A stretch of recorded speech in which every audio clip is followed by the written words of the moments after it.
जिन दरवाजों को मैंने कभी भी ना खोलने का सोचा था, तुमने एक एक करके वो सारे दरवाजे खोल दिए। कैसे किया तुमने ये?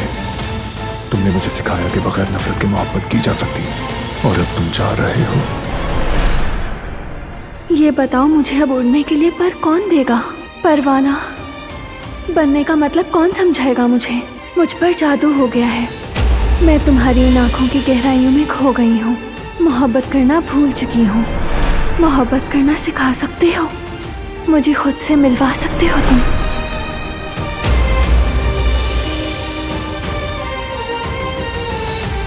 कोई प्रॉब्लम है क्या?